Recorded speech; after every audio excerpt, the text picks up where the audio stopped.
You guys ready to get started? Excellent. Thanks for your patience, and certainly thanks to all of you for braving the inclement weather and coming out to join us tonight. I'm sure you're not going to be disappointed. I know this is one that I've been looking forward to for quite some time. I'm Chris Grimes, Executive Director, Fellowship of Freethought, Dallas. Neil Carter and Sarah Morehead are going to speak with us this evening. It's going to be good. I'm sure you can all guess by the topic of the talk basically where they're going to be heading with it. Now, my religious believer days are way behind me, but I will admit there are times when I'm supposed to be having a good time, and those recriminatory thoughts start flitting through my head. No, shame, shame, shame, you ought not be doing that. So hopefully Neil and Sarah are going to help illuminate some of the ways that we can get around that and really start enjoying our sex lives. Now, to introduce them, we've got an esteemed visitor, Mr. Alex Jules, who is here with DFW Coalition for a reason. And I will give him the mic and let him tell us a little bit about Neil and Sarah. She wants me to sing. Let's talk about sex. We're going to do that? Only if... What do you want me to do? Totally. All right, it didn't take a whole lot to get me up here. Never saw a microphone I didn't like. All right, so we're going to do Neil first. Okay, so Neil Carter is a high school teacher, a writer, a father of four, and a former evangelical living in the heart of the Bible Belt, finally putting his master's degree in biblical studies from Reformed Theological Seminary to good use.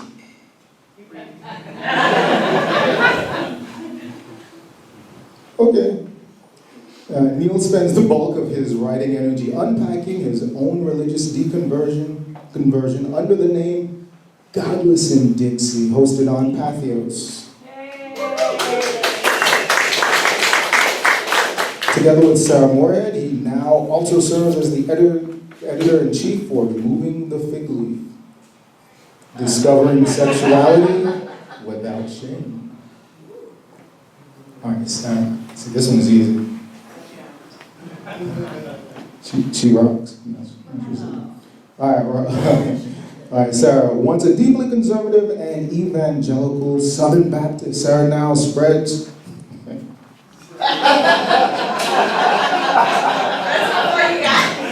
That's as far as I got. Yeah. She spreads it warmly. No, it says she spreads a warm and friendly message of secular empowerment. Her passion is educating theists and non-theists alike about the challenges created by leaving behind firmly. We went from spread to firmly, really. Okay. Behind firmly held religious beliefs, along with the importance of adhering to respectful dialogue despite disagreement. We do that. We totally do that. From fundamentalist to feminist, Sarah is a single mom of many, as well as the operation chief for Removing the Fig Leaf, a new project that promotes discovering sexuality without shame and unpacks the baggage imposed on the sexual health of consenting adults by religion. Please welcome my dear friends from Pathos, fellow bloggers, Sarah and Neil.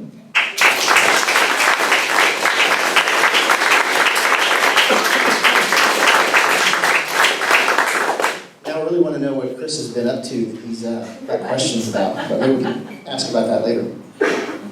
We'll just share with the class.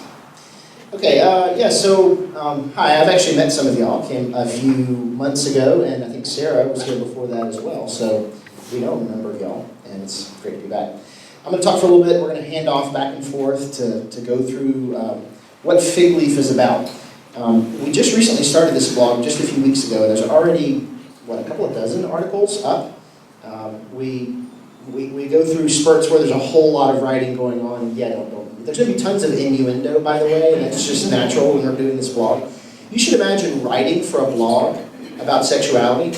Like, every other sentence has potential innuendo and double entendre in it, and you have to constantly go back and revise. You come up with so many different words for the word hard, for example. You can't say it was very hard to do it. Y'all made it from where? Okay. One of the reasons why we chose the name removing the fig leaf is that, first of all, does anybody know what the fig leaf is supposed to symbolize in the Bible? Shame. What kind of shame?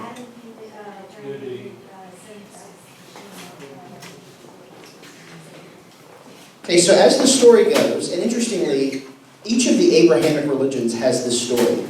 All three of them do. And in this story, humanity, mankind, is created naked, and that's fine. There's nothing wrong with it. But then something happens, they gain an awareness they didn't have before, and suddenly they're ashamed of their nakedness. Which is a fascinating metaphor if you think about it, that there at first was nothing wrong with them, and then suddenly there were. And what was wrong with them, supposedly, was just who they were in their physical selves, and that was somehow bad. And so what they did was they took fig leaves and covered themselves, according to the story, covered their naughty bits. This is a perfect metaphor for religion. In a sense, it explains exactly what's wrong with the religious process. We take who we are as human beings and we think something is wrong with it, so we cover it up with something arbitrary, like a fig leaf. So the process of unpacking your own religious baggage, particularly where sexuality is concerned, is the process of removing the fig leaf. So that's where the title came from. All right, so one of the things that I've noticed as I've talked with people who are still very religious, and I've tried to talk them through how I worked my way out of my religion, is that many times addressing them intellectually does not always help unpack the reasons why we left. A lot of times the reasons people stay are emotional reasons. Reasons like fear, they're afraid of dying, they're afraid of being separated from their loved ones, they're afraid of being punished for the things they've done after they've died. It's the emotional reasons that keep them where they are. Or fear of loneliness. They don't want to be cut off from all other people. But guilt is another emotion that I think fuels the religious process and keeps people in. And this is one of those sources of guilt that keeps people where they are, and it keeps them afraid to leave. So what I want to do is unpack for a second how it is that discovering sexuality can be a threat to people's faith. They will say that sexuality is a healthy part of being a human, but then they have such an awkward way of approaching the subject. So here are 5 ways that an honest look at human sexuality threaten people's religious beliefs because of all the baggage they've been given. Number 1, sex is a rival for people's attention away from their religious devotions. There are alternative religions that are not that way. Okay, on the other side of the planet, you've got Hinduism, for example, which has a very positive view of sexuality. In fact, sex is an integral part of the Hindu religion, as well as many other religions in that part of the world. They don't have as much of a dualistic view of religion on the eastern side of the planet. But where we are, we've developed from Christianity, for the most part, in the English-speaking world, and we developed a very dualistic view of humanity. And as a result, we have this negative view of the physical self. So Christianity is really dualistic to its core. You've got the physical, and you've got the spiritual. And they insist that's not the case. And trust me, I was one of those people who wanted to break down that division between the physical and the spiritual, but I was fighting against my own religion. You can go through and read in the New Testament, or the Old, but particularly the New. And the people in the New Testament had a pretty negative view of the body. As much as people try to cover that up now, no pun intended. Just a second, am I already there?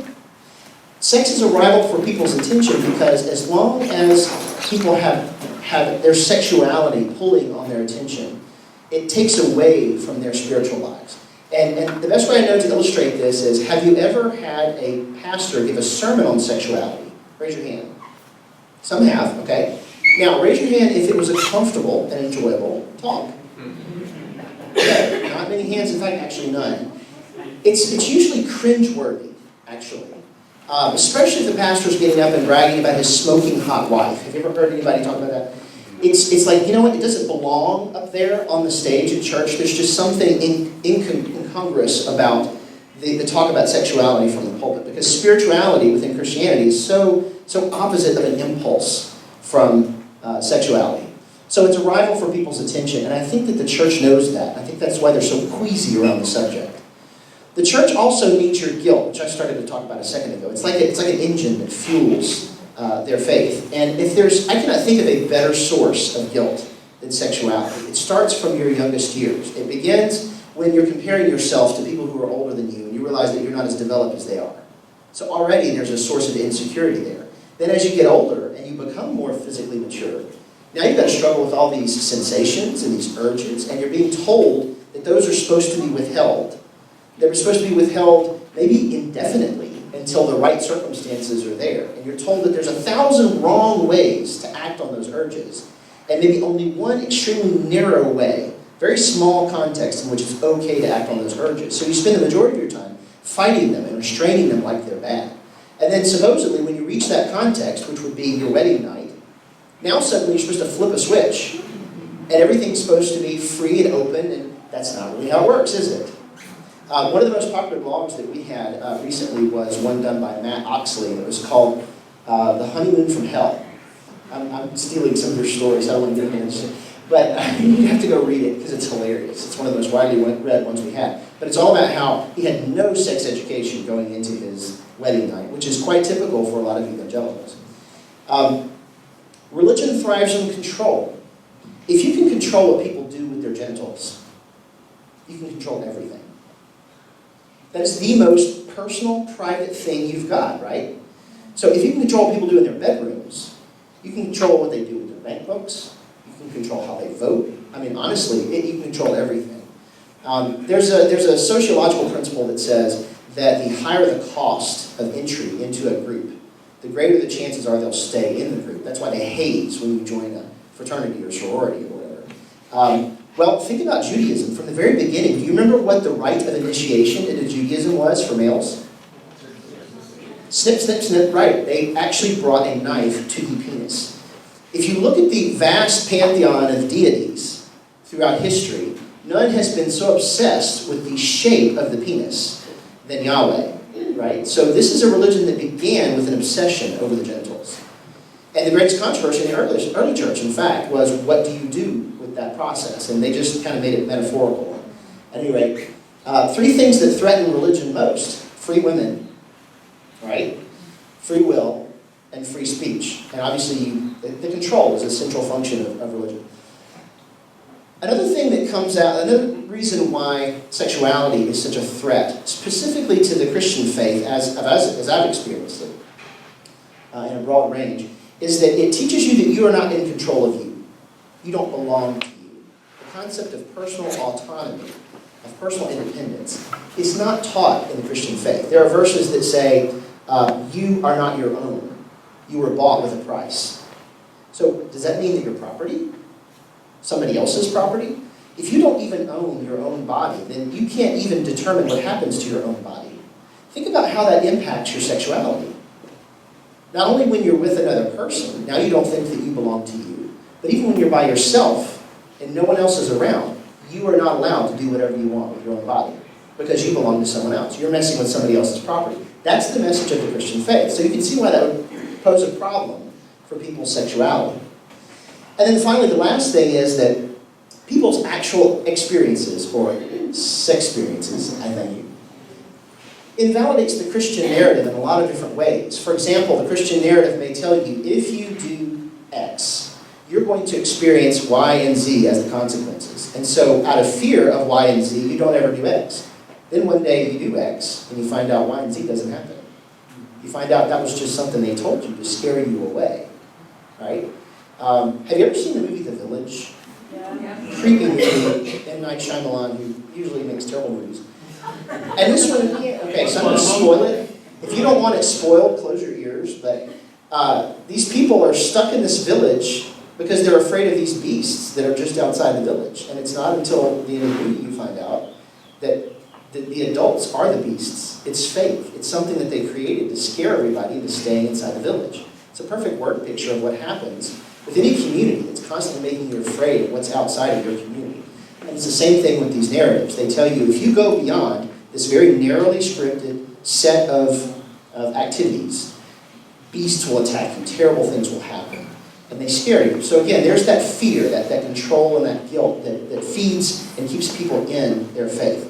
So when people begin to honestly look at human sexuality and unpack those narratives and realize that they're not true, they say, wait a minute, if they got this wrong, then how many other things did they get wrong?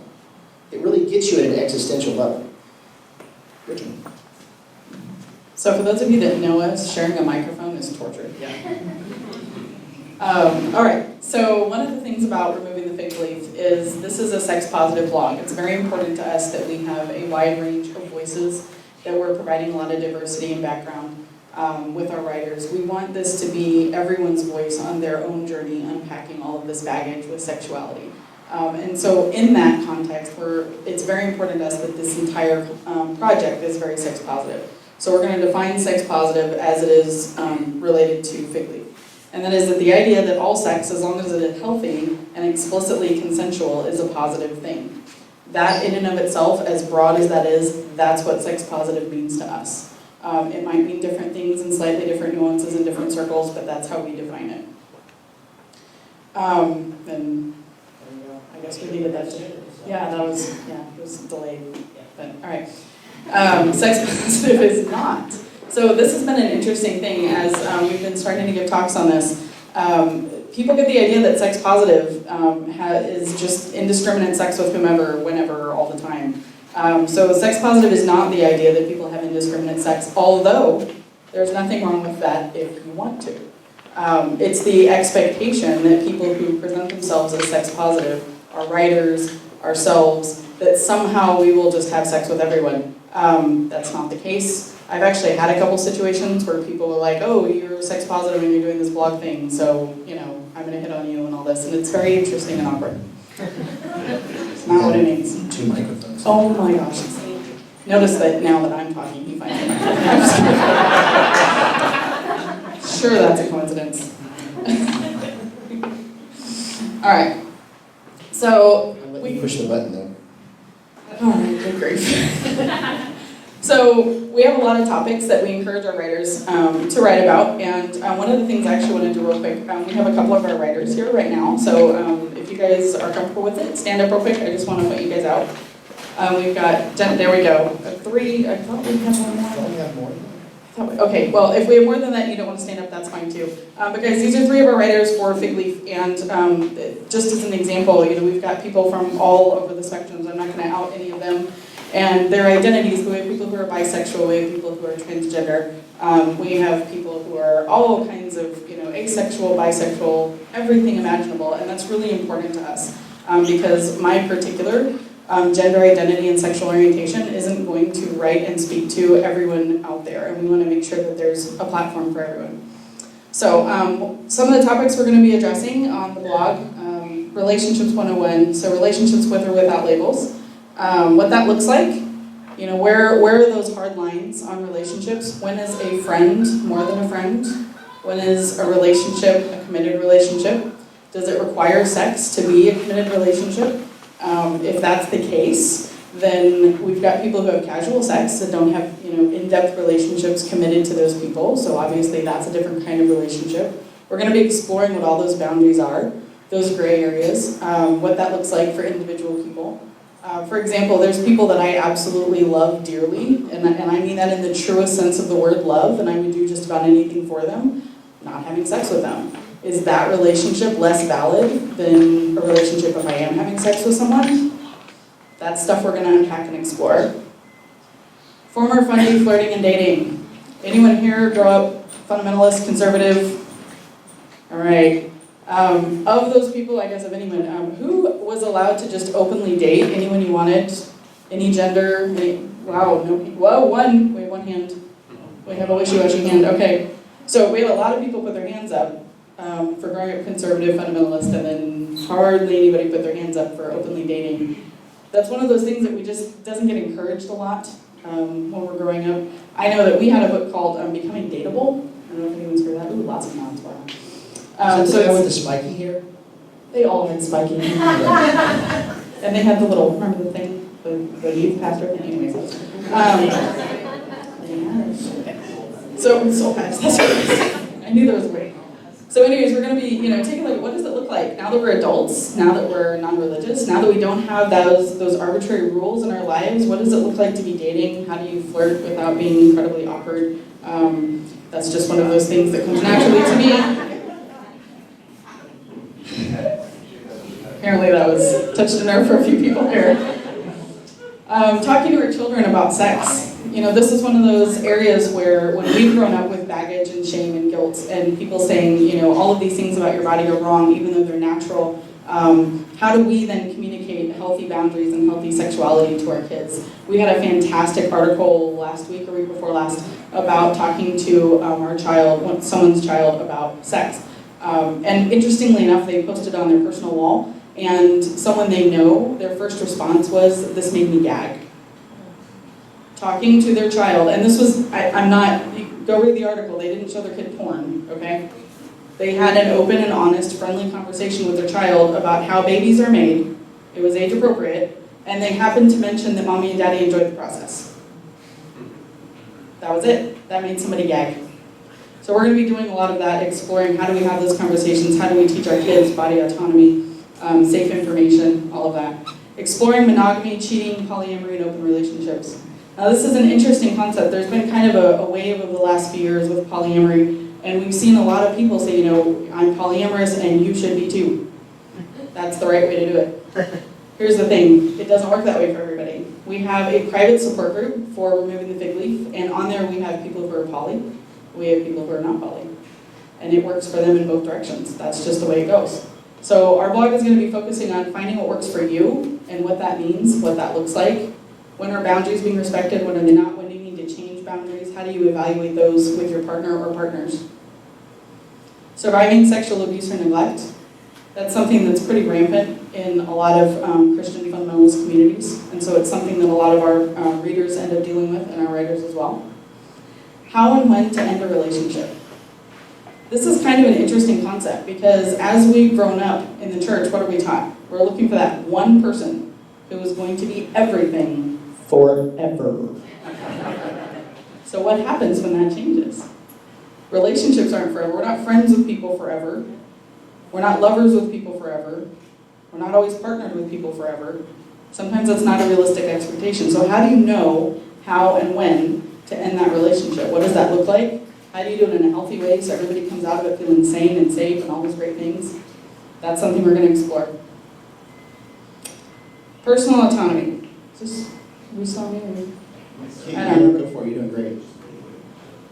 Oh, there's a Toyota Corolla with lights on. That's not ours, is it? I don't know what we're driving. If you have a Toyota Corolla with your lights on, would you raise your hand so I know it's not my car? All right, there we go. Good. All right. Awesome. It's a rental, how would I know? I have no idea. Okay, so body ownership goes both ways. Yes, we have a lot of fun with those. Thank you for the sound effect. That's helpful. All right, we are not a before picture. Loving our bodies just the way we are. The idea that who we are has to fit some sort of societal stereotype. You have to be this height, you have to be this weight, you have to have this size boobs, you have to have this size butt, you have to have these kinds of abs, all of that. Well, we all look in the mirror, and I don't think anybody here is like that. In fact, I don't know anyone on the planet who's like that. Actually, I know these people. He knows more people than I do. Clearly. It's not me, by the way. Our right to change our bodies. So in with the idea that we are okay the way we are, that there is no after that we necessarily have to get towards to be okay with ourselves. We also, because we own our bodies and we have the right to do whatever we want with our bodies, we have the right to change our bodies if we want to. How we look, how we feel, tattoos, no tattoos, piercings, whatever. That's one of those things, it's in the Bible that you're not supposed to get tattoos. There's arguments about being, places in the Bible about, should you be allowed to do piercings and, change your body and all those things. I find it interesting as people are leaving religion, one of the things I see them do is get tattoos and piercings. It's a statement of bodily ownership. It's saying that I own this body, I'm going to enjoy it for this life that I have, because this is what I got. And that's part of what we're going to be addressing as well. And for anybody who can't read that, it says, reflections in this mirror may be distorted by socially constructed ideas of beauty. Incidentally, men and women fight this battle, maybe not equally. I think that they're trying to catch up with men. I think objectification has had a lot more time to work on women for the last several decades. But feeling guilty about who you are physically is not something that only women struggle with. Men struggle with that as well, especially the more people like Ryan Reynolds are making movies. And you're going, I'm never going to look like that. It doesn't matter how much I work out, how much I eat the right Which things. one is he? Ryan Reynolds. Yeah. Oh, thank you. Okay. No, sorry, I don't do, I forget names, so I was blanking. Okay, so, it's like objectification happens for both men and women. And, there's kind of like good objectification and bad objectification. It just depends on how you define what the word is. It's about consent, right? Right. That's what it comes down to, if you want to be objectified or not. If you're strictly an object of desire and you're not seen as a whole person, that's a bad thing. Nobody enjoys that. But it does happen to men and women. Maybe not equally as much, certainly not equally as much, but feeling terrible about who you are and seeing yourselves negatively is something that guys struggle with as well. Anyway. The problem of Bronze Age sexual ethics in modern society. A lot of our society uses the Bible or whatever holy book, but predominantly the Bible in the United States, as kind of its benchmark. And I know, let's give them the cherry picking, we all agree that happens. But they look at that and they say, okay, this is the way it has to be. The one man, one woman, I understand where there's other elements of the Bible that disagree with that. However, it has to be heteronormative. It has to be, the one partner for life, all those things. So we're going to be kind of unpacking and tackling how theology is completely irrelevant to modern society and why, and how that damages our view of sexuality as it is currently. And this says, I think the concept of virginity was created by men who thought their penises were so important it changes who a woman is. And as much as it's kind of fun to grin at, if you think about it, like that's one of those things that really hit me when I first saw it go around social media. I was like, that's a really interesting concept. I never thought about that.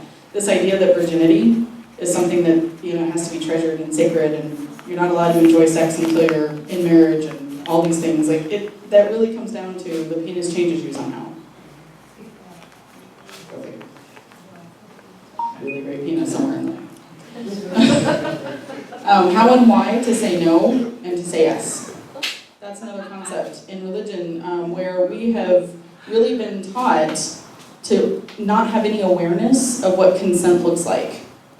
Religion is one of those things where God is in your heart, God is in your soul, God is in your mind, God is all over, God can see you masturbate, God can see you go to the bathroom. You have no privacy, you have no ability to tell God to leave you alone. So what does that teach you about relationships later in life? Then you look at the church's teachings on authority.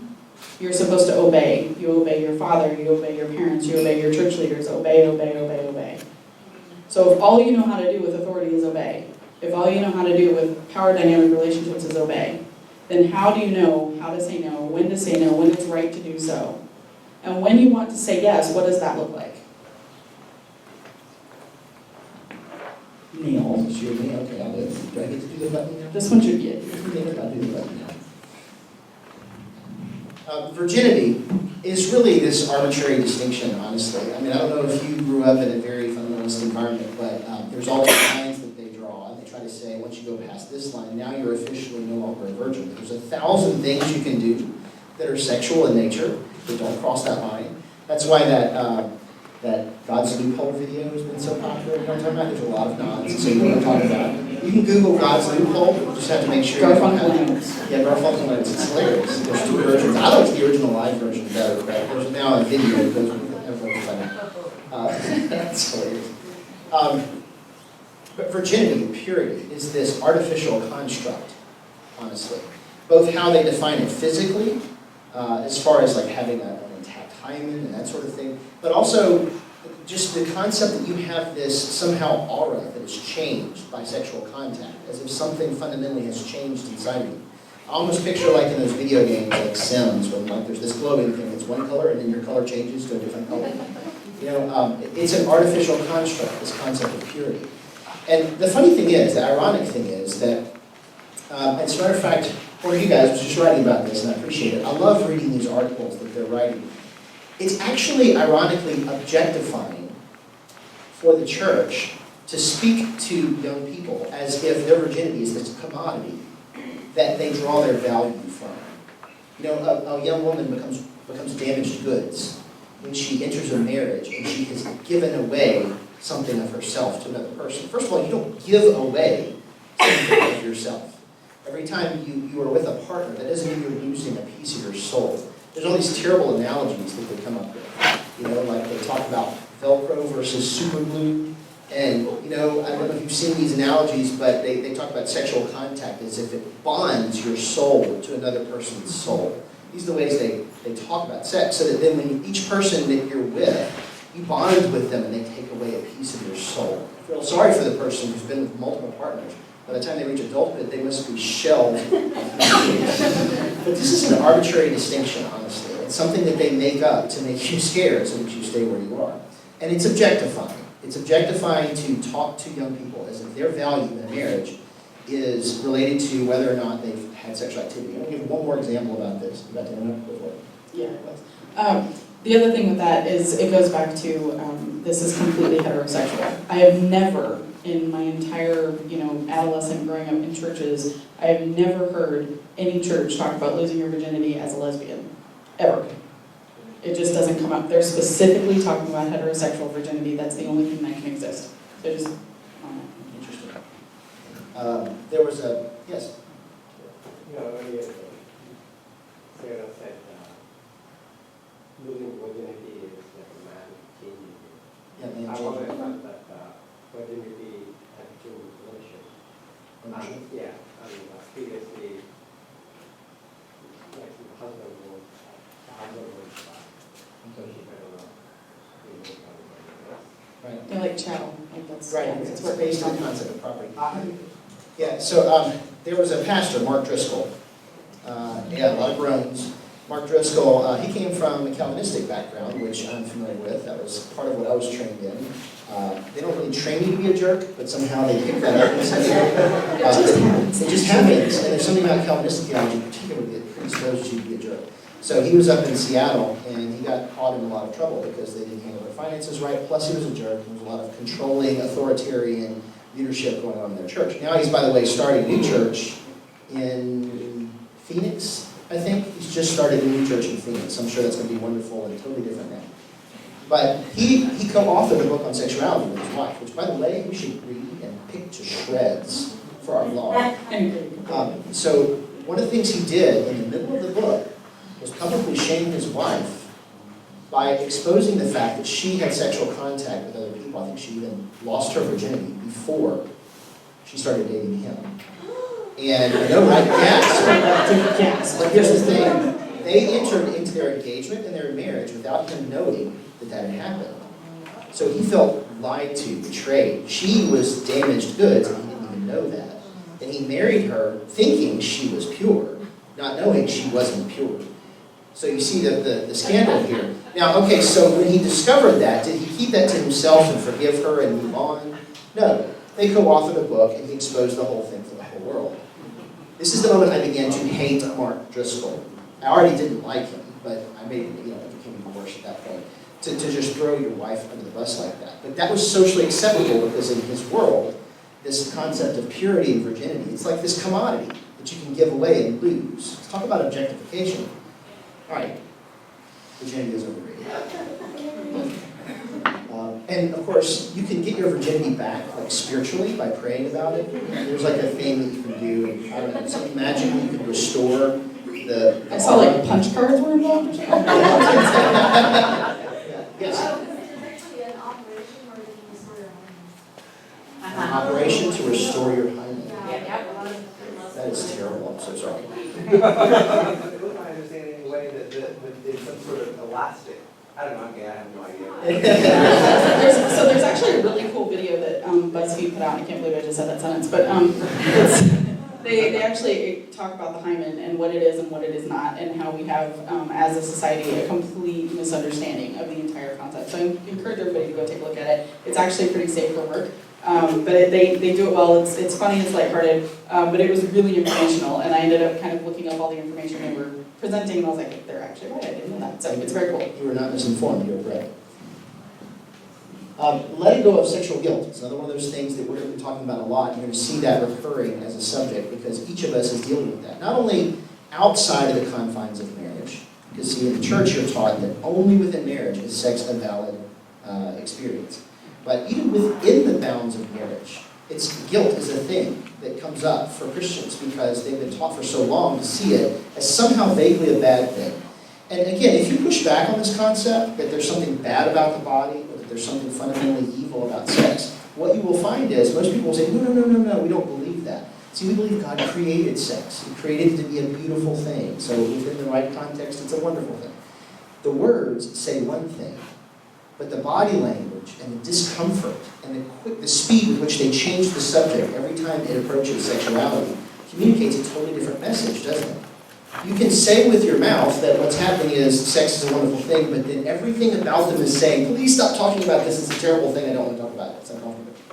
We were talking with some friends of ours this weekend. We've given a couple talks over the weekend, and one of them was saying how anytime their mom talked about sex, that she made this horrible face.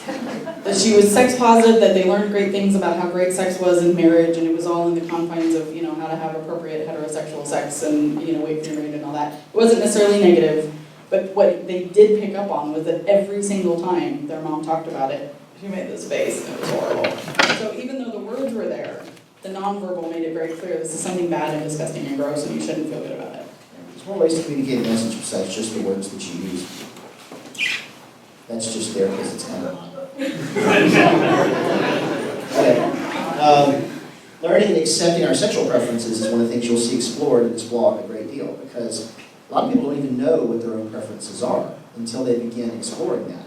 They have to have the freedom to explore that, to even find out. You come into sexuality assuming that you know the full range of what you would enjoy, of how you were wired. But the more open you are to new experiences, the more you'll find out that you might be open to things you never thought you would enjoy, and it turns out you did enjoy them. You know? It almost requires getting away from the kind of religion we came from. I mean, it definitely does. I think even within the confines of marriage, it's difficult to feel that freedom because of all the body shame.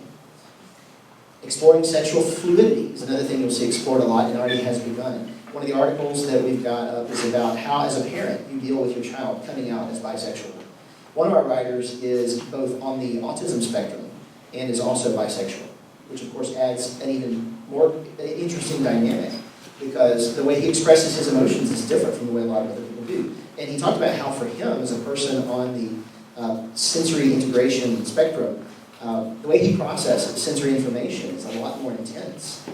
And the way you would explore your own sexuality is going to be different. There's so many different ways that people are sexual, and each one of them is valid in its own way. And this is the purpose of a blog like this, to explore that. Embracing our ability to arouse others. That's actually something people don't know that they have, because they've never really tried it. There's this awkwardness that comes from this body negativity, and you don't even realize the ability you have to give pleasure to another person, from which you can yourself derive a great deal of pleasure. It says, I feel a sin come on. It's just one of our favorite things.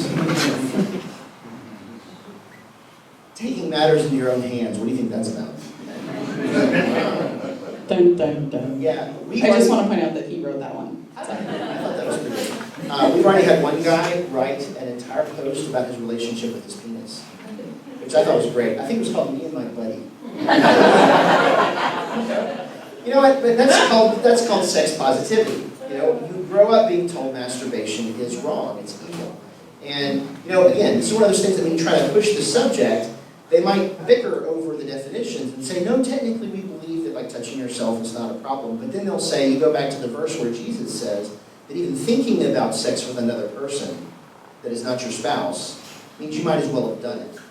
What a terrible thing to say. I'm sorry, but of all the things Jesus said, that to me was one of the dumbest. You know, there were things he said that I kind of liked. In fact, I want to give the example of how he deconstructed the religious obsession with hand washing before they got ready to eat. They had the ceremony that they did in his day, and it was a religious ceremony. It wasn't just about removing dirt. It was a purity thing. They didn't believe that they were pure, and they didn't believe that the food was ready to be eaten until they had done this procedure. Just like we do now when people gather around a table and they pray before the meal. As if you don't do that, the food's going to be bad, right? So you have to bless the food, right? So it's kind of like that. They had this thing that they did, and he stopped them, and he deconstructed their theology. He was almost like a freethinker at this moment. And he says, wait a minute, think about this for a second. When you eat food, you put it into your mouth, and it just comes back out the other end, right? And everybody's like, ooh, Jesus, that's gross. But he says, think about it. It doesn't go into your heart or your soul or something. It's just food. It passes through you. So it says in the next verse, in so doing, Jesus declared all foods as clean. He just deconstructed their theology by saying, think about it for a second. What you put into your mouth doesn't make you unclean. It's what comes out of your heart or whatever, however you want to define that. Why doesn't that work for the other orifices as well? Is it only food that doesn't make you unclean? What about a penis? Right? This is what I'm saying. So anyway, Jesus said some things that sometimes I agree with, but the thing about saying that thinking about sex with another person is the same as having it, that really messes with a lot of people's sex lives, because fantasy is a key element to people's sexuality, to learning what you like and don't like.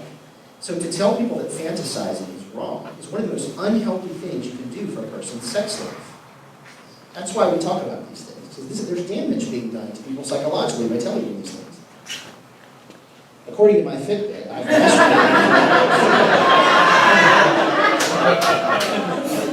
I didn't put I that found in. that one. All right. Another topic we're going to be covering is sex education. Because big surprise, a lot of us that grew up in the church didn't grow up with a comprehensive and accurate sex education model. I actually grew up Southern Baptist, and then in my high school years was in a Catholic school and got Catholic sex education. So I was taught that condoms don't work to protect anybody against AIDS because the AIDS virus can go through them, so don't bother using them. And everything else that goes with that, yeah.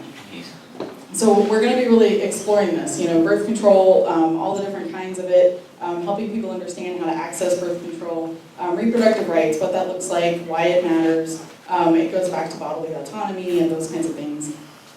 Sex toys. We've already had an article about sex toys on the blog, and it's really cool because there's a lot of options out there for sex toys. However, there's options out there that are not as safe. There's options out there that, aren't necessarily going to last as long or whatever, and she explores all the different kinds of them and has kind of a rating system on which ones are safe and everything.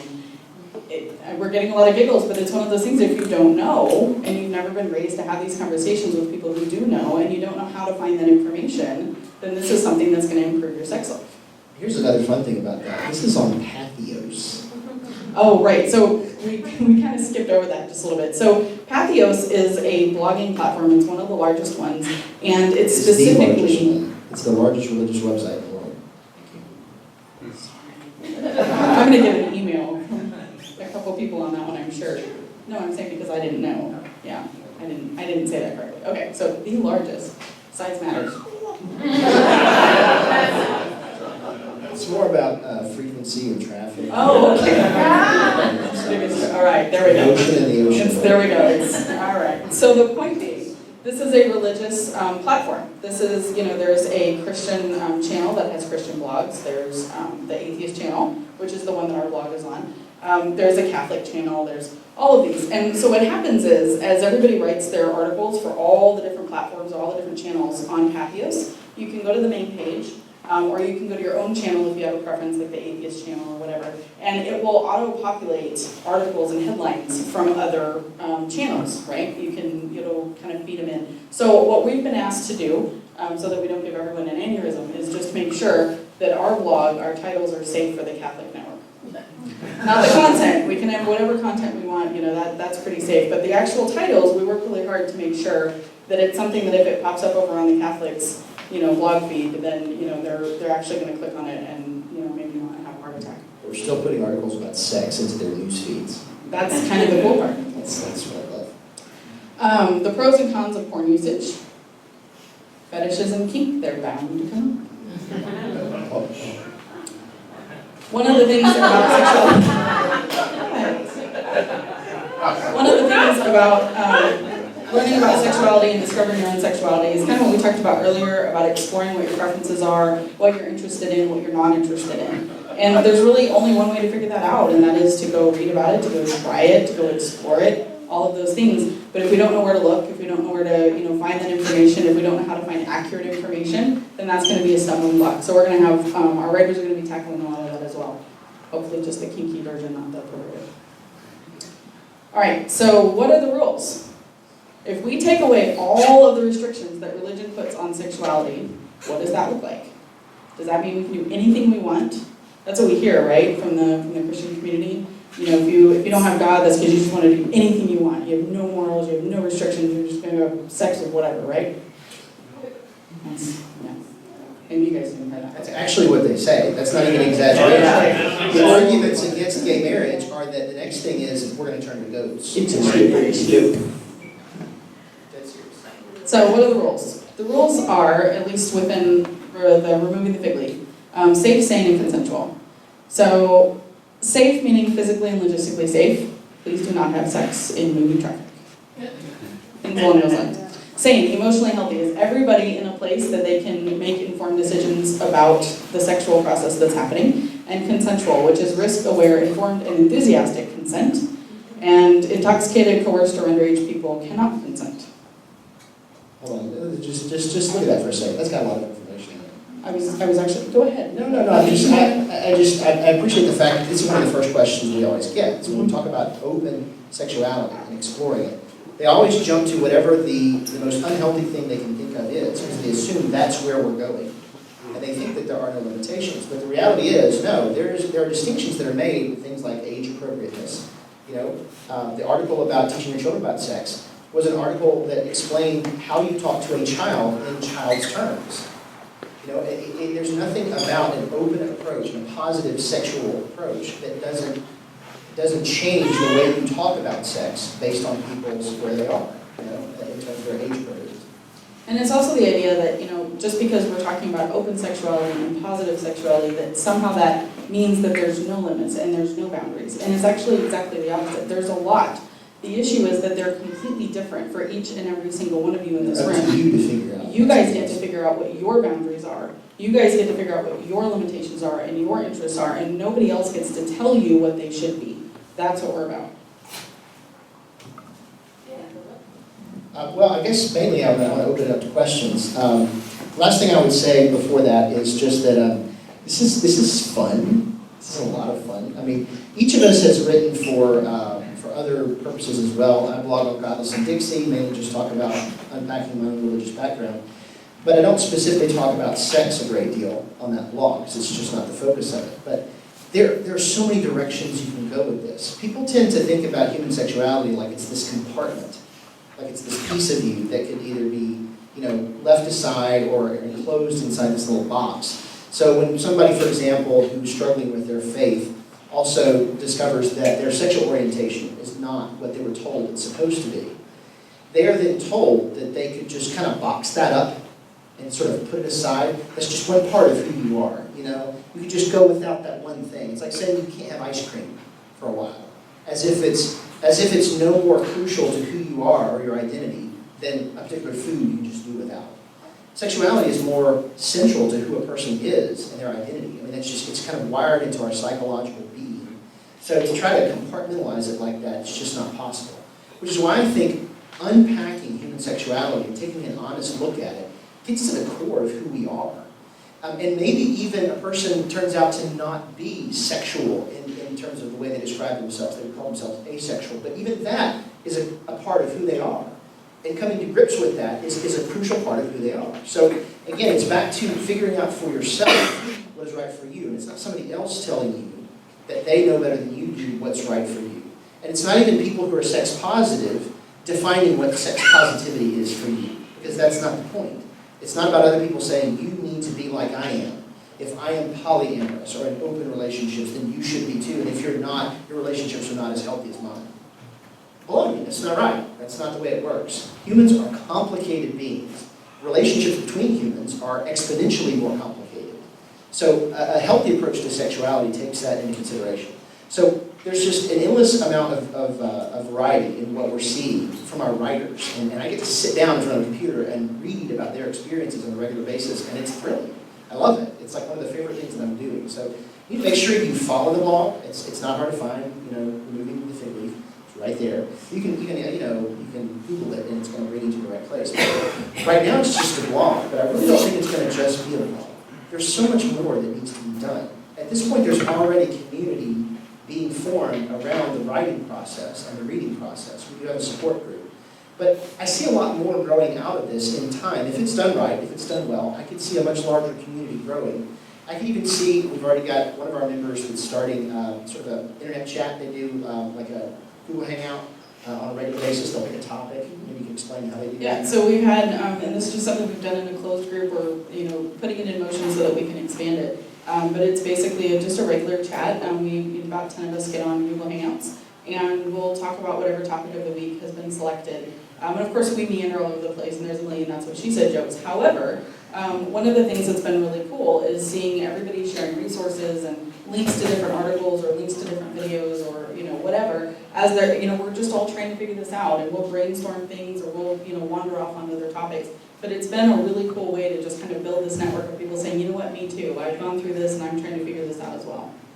And I would love to eventually see something like tutorials, discussions, instructions. I mean, How why are we not? not surprised? Why not? Come on. No, why not? Okay, so for example, one of the things that I've discovered in talking with a lot of my freethinker friends is that the Freethought community tends to skew nerdy, right?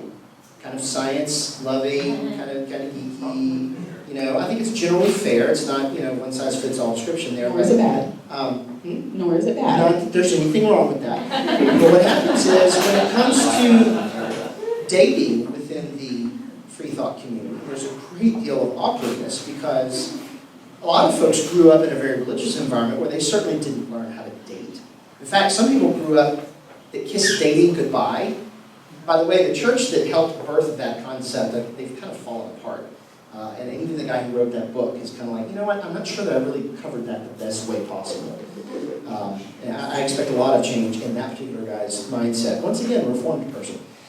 Anyway, you grow up in that kind of environment, you're not given the tools about how to develop your romantic life in a healthy way, certainly not how to date. You're supposed to just find that one person and then marry that one person. But even if you grew up outside of that environment, I just don't see a lot of healthy, positive approaches to dating. And a lot of my friends, a lot of my female friends have said, there need to be tutorials on how to date. How to take a girl out on a date and not totally ruin the whole thing by the way that you act. Or girl. Yes, thank you. I don't want to be sexist. Yeah, thank you. So I would love to see eventually some classes and some tutorials and videos on how to actually not be weird on a date. I would love to see instructional videos that talk about healthy and unhealthy approaches to sexuality. The details of how to do that, I'm not sure just yet. We're still trying to just get all the articles out on time. Right. But I would love to see some educational resources compiled. And eventually I would like to see that happen. Hopefully it will. Educational resources that people can go to where they can actually kind of figure out how to do better what they do, not just dating, but everything beyond. If you get what I'm saying. These will be really interesting videos. Yeah. Okay, so that's the end of that. I want to open it up to questions and see what you are thinking about this. You're about to raise your hand. I'm going to call on Jenica if nobody. Yes. Why don't you start with? Go ahead. So I'm really excited about it because I'm definitely, I always get teased, even among my gay friends, that I'm a slutty friend, but I'm just sex positive. I'm so sorry. No, it's fine, it's cool. There's nothing No, it's okay, it's okay, I'm totally, I'm really, my family knows I'm a slutty friend, it's not bad. But listen, okay, so I just want to point something out really quick. Listen to the language he used. Yeah. It's that bad. Yeah.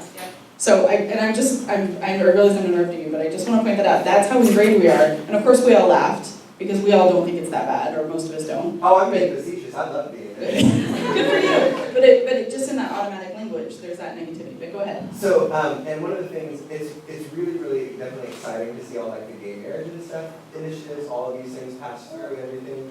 And to a certain extent, obviously for most gay people, and I can't speak, I can sound like a stereotype, but I'm mostly in tune with the male community. But anyways, so one of the things that happens is that we unpack just enough to get past our sexual orientation. But then nothing, everything from the body image issue and obsession and preference for relationships that are modeled off of those, off of traditional heterosexual relationships and monogamy and all of these things. Huge amount of baggage in that area that's not even talked about or discussed. It's just a part, particularly in the Bible Belt of gay life. It's unpacked just enough to accept you're gay and it's like hot kids. Right. So that's really The stigma has to be removed first before it can even be openly discussed. Absolutely. And so it's it takes a long time. And of course, I'm familiar with that because I live in Mississippi, where we just became famous once again for passing the most regressive laws related to sexual orientation that there are. Bryan Adams canceled his concert, and people were like, "Bryan Adams is still singing?" Right. So there was something positive. There was. That's actually what some people said was, well, at least he's not coming. No questions. Yes, come back. Seems like there's a for Dummies book on everything, but I actually ran across a book the other day on sex for dummies. We'll have to It take a look really at that. exists. I didn't get a chance to look at it very much, but it really exists. Very cool. Kinds of things about whether or not you want to have sex. That's, yeah. I think there's a consent issue somewhere. Okay, go ahead. I just wanted to bring up an idea with the writers and y'all. Yes, please. Someone do some articles on dating in the modern day. I'm freshly onto the dating scene after decades, and it is a nightmare of weirdness. There's a sea of heads nodding right A now. nightmare of weirdness. I mean, well, because when I was young, you go up to someone and say, hey, I like you, would you like to go out? The person would say yes or no. Then you would go out. And now it's like this weird code of how many texts to send, what you can say on the fourth text. Oh my And it's gosh. just so strange. I was just wondering if anybody had any ideas, would like to write something. I would. I think that's And then online dating on top of it. I love to write, but all of So this you're reading, hired. it would just be me crying, going, I don't get it. I don't know. So, here's the fun thing. I was just gonna say a quick plug. So if people are interested in writing, please let us know. You can email us. You can contact us on Twitter or Facebook. We're always looking to get more writers in and get more content. So the more voices, the merrier. So like those kinds of things. If you have something to say and you feel like you want to write something up for us, let us know. We can always put you in as a guest blogger. Yes, ma'am. I was just gonna add to him with the now dating and like the Tinder and the apps and things, it's, you have this wide range of, that it, I don't know, just all funnels to the sex, but you have the people who are very closeted and take this back road, and then you have somebody who their first message is, send me a picture of your ass, like, asshole. There's just, how to navigate in the sense where, I mean, because you don't, like, I'm not a prude, but I'm not slutty, like, where, how can I get the point across that I'm a sexual being, but like you were saying earlier, that's not all of me. It's a big part of me, It's but a part of you, I but it also have doesn't a define you. brain and I have other interests, but if I go with the fact of saying, yeah, I like sex, well then that becomes. Yeah, that's the worst thing you can put on a profile. As a female. I don't know about guys, I can't speak for guys, but as a female, the worst thing that you can put on a profile is that you're anything related to sex positive or that you write about sex. Because, oh my gosh, your inbox just, it's a nightmare. Absolute Well, nightmare. and dating online, it really does present a new dynamic that hasn't existed before, where you are judging, this is true of all your relationships when you meet someone first online, you're judging them by what you can see on a computer screen. And of course, what that is it's a fiction. I mean, my Facebook is a fiction. I mean, it's me, but it's like telling the truth, but telling it slant. You know, even the images you choose for yourself are the ideal image that this one moment the light hit you exactly the way you liked it. And over a 20-year time period, that was the perfect moment, and that's your profile picture, right? So that's what people think of when they see you, and it's a fiction, you know, the stuff that you share, or the relationships that seem perfect. And there's also Photoshop, so of course there's that level of fiction as well, but even the relationships that seem fine, you find out once you see them in person that they're actually not fine. It's just the way it was presented. So dating in that environment is just crazy making, you know. I agree. I think that we should explore that and write a good bit on that. Any other Volunteer, that'd be questions? great. Yeah, Would love we'll to. take it, Oh, absolutely. and let me throw in one more thing. One of the great things about blogging is that even though anybody can do it, here's the benefit of it. The moment you write something that has the immediate feedback of a blogging platform, you get to build on what you've written, so that even sometimes you could state what you're saying as questions. You could actually write just mostly questions, and then watch the dialogue that forms underneath it, not only on the comments section, but in everybody's Facebook places where they share it. You'll actually have everyone else writing for you by just asking the right questions. And that's one of the things I love about building a community that's centered around these topics. So I just say that to encourage you to please contribute and to talk to us about that, because many times you don't have the answers, but you have really good questions, and by asking them, you'll start to hear from people, and you'll gain things you wouldn't have thought of yourself. Another thing is if you have questions that you're not really comfortable asking here, you want to email them to us and we can put them out on our Facebook page and get kind of collective responses. We can get our writers to, tackle different subjects and different questions and put a whole article together about things that you might want to know and be interested in. Any other questions you guys have? Oh, two? Okay, so we'll do you and then next. This isn't really a question as much as a comment, but I'm really glad you're doing this. And I'm interested to read because probably, like others here, I got married as a Christian and thought about this recently, that, I got married for two reasons. One was access to sex, and the other was companionship. And, health issues have taken away sort of, really both of those things, mostly from me. And it's, but even if that hadn't happened, just the whole idea of trying to figure this out, after getting started in that context and then deconverting and, now my kids are teenagers and I, don't want to reproduce the same distortions of them. Kind of a now what kind of thing. Yeah. So this is like an endless ocean of topics to cover. I mean, relationships change over time, and one of the things that's complicated, and I've been in the same situation, is that you are not the person at 21 that you will be at 41. You're just not. I mean, there may be a few things that are there, but you become a different person. You don't even know who you are at 21, and it's crazy. The way we approach relationships is we have it rigged so that you make lifetime commitments at 21 and 22. Or younger. Or younger, right. And so you end up with 40 and 50-year-olds who inherit decisions of some dumb kid that was them at a younger age. And navigating that is really, really difficult. I mean, I personally, I hope we can write about this some soon, but I would encourage people to wait longer, for example. That would be a piece of advice to pass on to the younger generation, to not be in too much of a hurry to commit. And that's a harder message to get to people who live in the regions that push you to get married quickly. There's some fascinating research about, you know how they've argued for years that cohabitation leads to breakups more than marriage? It's like better for the longevity of a relationship to marry than to cohabitate. But that's not true. Nor is it true that people who cohabitate, is that the right word, or is it cohabitate? Cohabitate before they get married. They're not more likely to divorce later. That's a fiction. That's something people tell you so that you don't shack up before you get married, right? The reality is that the younger you are when you enter into the commitment, whichever commitment it is, the greater the chances are that the changes you go through in your life may make it likely for you to break up later on. And there's like a turning point. There's like a certain year that they've found by research. It's like around age 23. So starting at 24, with each successive year, your odds of longevity of the relationship go up with each year that you wait before you enter into whichever commitment it is, whether it's cohabitation or marriage. It's fascinating. And here's another fascinating thing.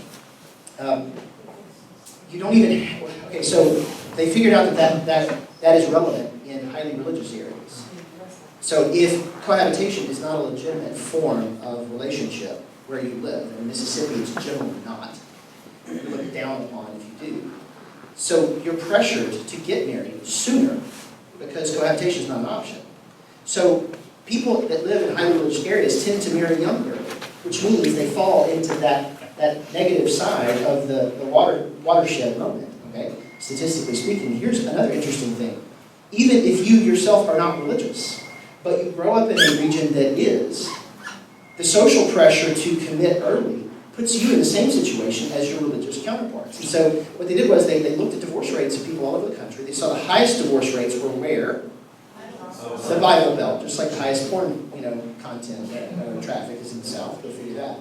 Whole articles about that. We should be writing soon enough. But did you guys hear the cutting off porn access to South Carolina? yeah. North Carolina. North Carolina. Sorry, North Carolina. Okay. Once Hamster or whatever it is, they blocked all of North Carolina in protest.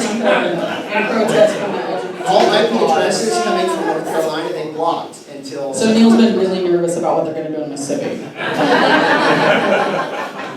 So at any rate, the highest divorce rates are in the South, but when they tweak out all of the elements that you might think would have something to do with it, socioeconomic, education level, all those things, once you tease out all those other factors, the thing that mattered was how young they got married, and what seemed to have impacted that was, or how young they started cohabitating.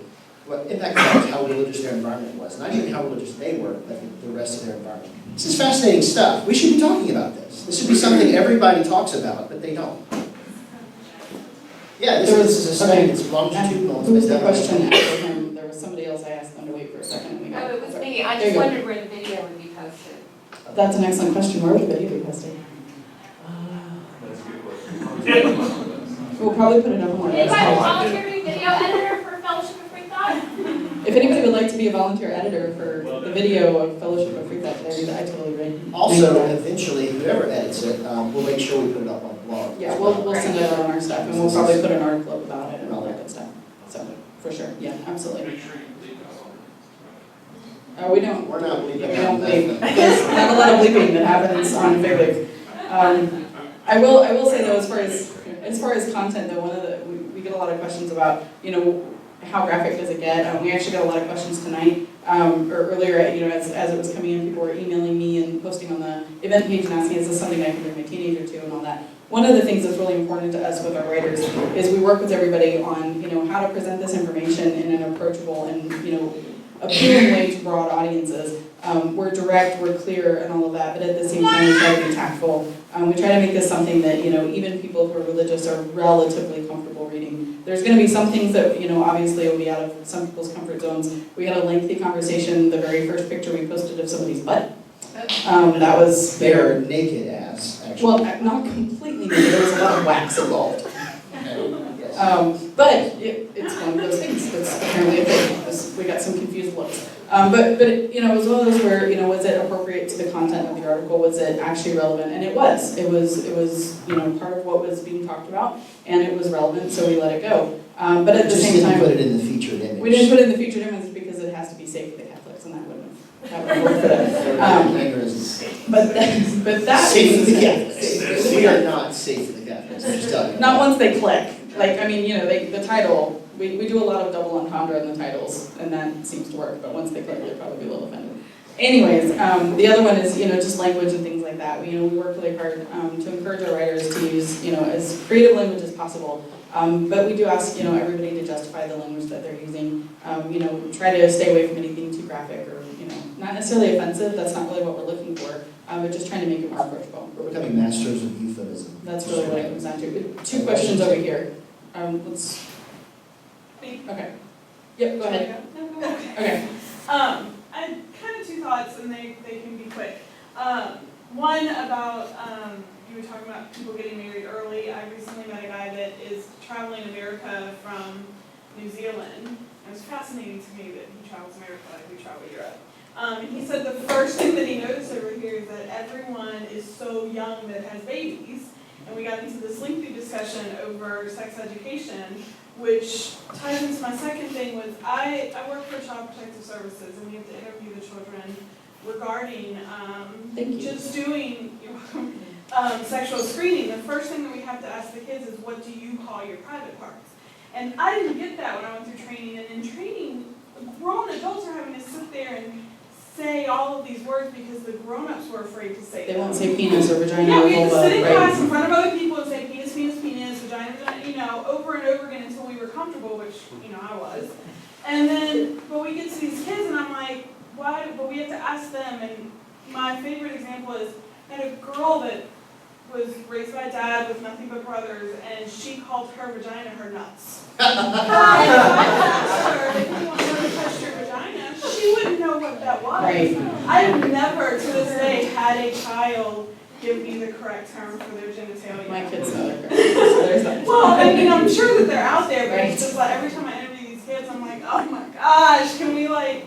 But that's part of it, you know, This is how not, we they're use more our, susceptible. we call this an arm, you know, we call this a hand, we call this a head. Why can't we use correct terms for vagina and vulva and penis and all of that? Exactly. I said And that. then they become, you know, more susceptible to Right. abuse and all of that because we don't talk about it and Exactly. they don't know. Yep, exactly. There were two, yep, go ahead, Tim. I've been posting a lot of the social stuff in the group the last couple of years, and I've noticed within the last, say, 12 months or so, more and more people started talking about this stuff, like we're polyamorous, or we're looking for a girl, or whatever. But it's really come out in the last 12 months. 2 years ago, never even thought. We've seen that too, yeah. Yeah, I mean, just more open. Everybody's, it's just on everybody's mind. It seems like we're all on the same train, headed the same direction. Some people just get on the back of the train.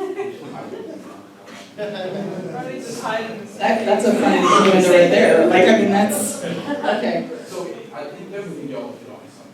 Appreciate it. You can tell by the response we keep getting. Yeah. Nobody wants to talk about sex.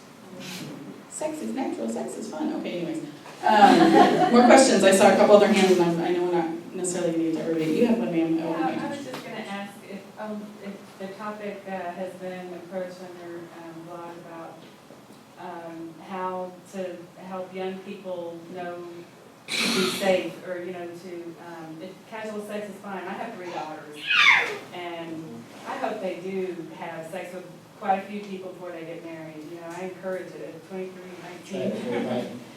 Right. But also it is a difficult thing, you know, and I would like them to read about how do you handle that? How do you make sure, do you look for medical records, or do Right. you actually just believe the person? Right. How do you have the conversation? Can I see your STD papers? Exactly. Absolutely, but those are important things, especially with Just like STD that. rates as high as they are. And they're as high as they are because people won't talk about it, and because it's this huge stigma and this huge shame. So yeah, I think that's a very relevant topic. Yeah, I was curious about the age range of the writers too. Yeah, so actually, one of the things that we're going to do in future talks, we keep demographics on all of our writers, and it's all anonymous, like, you know, nobody sees it but me and myself. But we do that because we want to make sure that we have a broad range, and we actually have a pretty good spread of writers. I think our youngest is early 20s, but we try really hard to, you know, have people all across the range.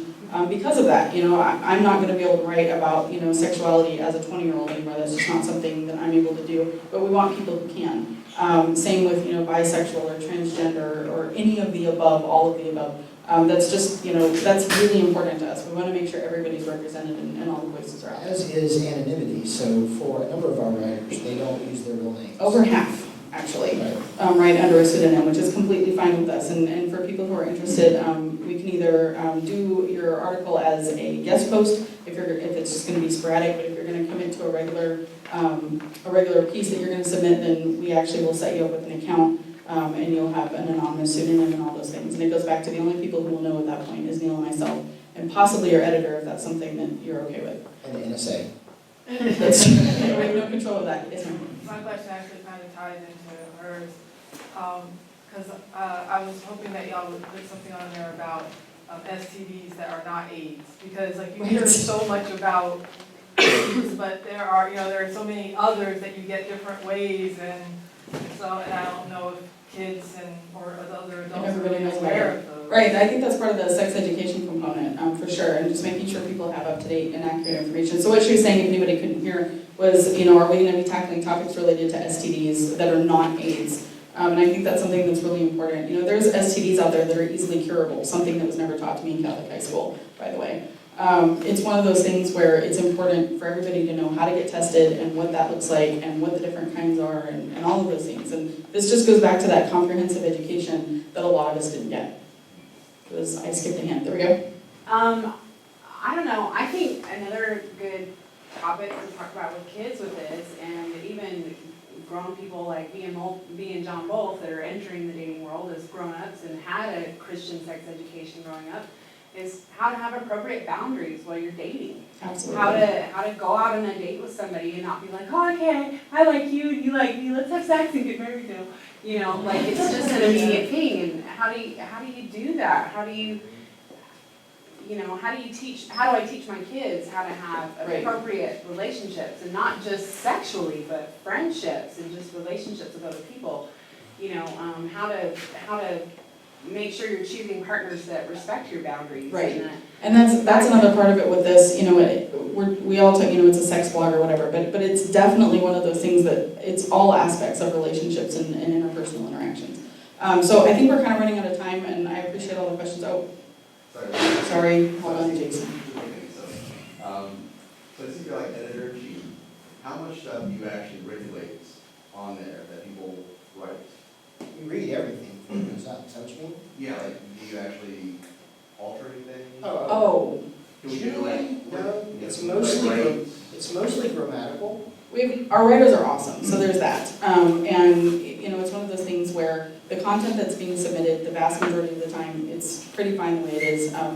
Neil and I both tend to be pretty neurotic about grammar and phrasing and those kinds of things. So, you know, there are editors already. So people write an article and they have their editors will take a look at it and they'll fix all the stuff and get it ready. And then we take a final look at it and then greenlight it to be able to go live. We really avoid content policing if we can. But there's certainly times that it would be relevant. We haven't really to date had a huge issue. Most of the time what happens is a writer will come and say, this is something I'm thinking about writing about, how do I do this? Like a good example is the article that the guy wrote about his penis. And he posted in our writers group and he was like, I think I want to write about my penis. Is that cool? Like, how do I do that? Is that something you guys are all right with? And we're like, yeah, absolutely, go for it. And I think that's pretty much our response the vast majority of the time is, go for it. Let's see what that looks like. Do any limiting of the content, it wouldn't really be content, it would simply be trying to optimize the appeal of the article. I mean, the goal would be to get it in front of as many people as possible, so. So you do like little clickbaity titles? Actually, we really teach them not to clickbait. Try not to, but you know what, sex is intrinsically clickbaity. If it's clear that what you're doing is about sex, it's going to be clickbaity. But we do have to obsess over what the best way to make it obvious what we're talking about is, without also turning off too many people that we would like to be reading it. We want to turn them on. Yeah, exactly. Even the name of the blog was an issue. Do we put the word sex conversation into the main title of the blog? Because the question is, if some teenager is sitting at their computer at school, the filter's just going to knock it out the moment you see the word sex on there. Of course, that may be the problem anyway. I mean, even if we took sex completely out of everything, the byline and everything else, there's still the word sex might appear in the article and it might block it, which is really frustrating to me, by the way. But I've been a teacher for a number of years, and I can't even get to good articles as a teacher teaching my class. But at any rate, yes, you have a question. That's the led to my question. All right, I kind of know what the sex ed situation here is. How is it? Terrible. It is abstinence only, and shock of all shocks, we have the largest STD rate and teen pregnancy rate in the country. That is because we don't talk about sex. My children, by the way, I'll get you in just a second. I have 4 daughters myself, and I raised them with. Gonna wrap it up. Okay. I raised 4 daughters with their mother, who is we're not married anymore, but she herself is an evangelical Christian, just as I was at one point. And one of my children came home from school one day. They go to public school, but in Mississippi, public schools are just like Christian schools. So when she came home, she said, "Yeah, we were talking in my abstinence class today about," and I stopped her. I said, wait, what did you just call it? She said, "My abstinence class." And I said, "You mean your sex ed class, right?" She said, "No, that's not what they call it." I said, you mean like the kids call it an abstinence class?" She said, "No, that's what the teachers call it. It's an abstinence class."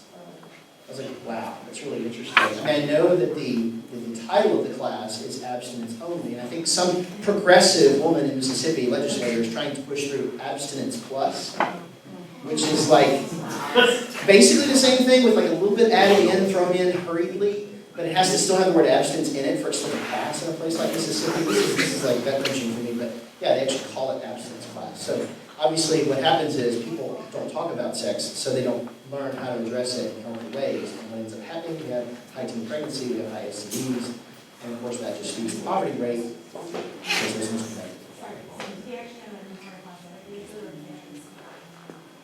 They have class, and of course it usually falls to a basketball coach or something like that. It's like the worst possible thing to do for that class. And as a parent, you can opt out of your child even being in the class. If you don't want your kid being spoken to about sex with another adult, you can just sign these papers and they don't have to be in that class. As a point of pride, Last question. When this is more of a comment in Texas, I was actually taught comprehensive sex education. Really? Is that right? Here in Texas. Here in Texas. I grew up in Texas, so. No, I went to LD Bell. It's an international baccalaureate school, so they've got a certain standard. Oh, but it's international, so you probably had the UN's influence. I know, I was being facetious. But it's a public school, I got there, and it made all the difference in my sex life, so. That's awesome. Okay, so thank you very much for having us, guys. Don't clap yet. Just give me 2 seconds. I want to do a couple announcements. We really appreciate being hosted by Dallas Freethought and the Coalition. So if you guys want to see more awesome speakers, make sure that you stop over their donation box and give them a little bit. Oh, there it is. To say thank you. If you're interested in supporting Neil and I and our work with removing the fig leaf, come see us afterwards. We are going to. Oh, hold on. He gave it to me. Wizard Sports Cafe. After this, if you want to join us, come hang out and talk. We can actually talk about other things besides sex, but this works too. So thank you very much for having us. We appreciate you, and we'll see you on the block.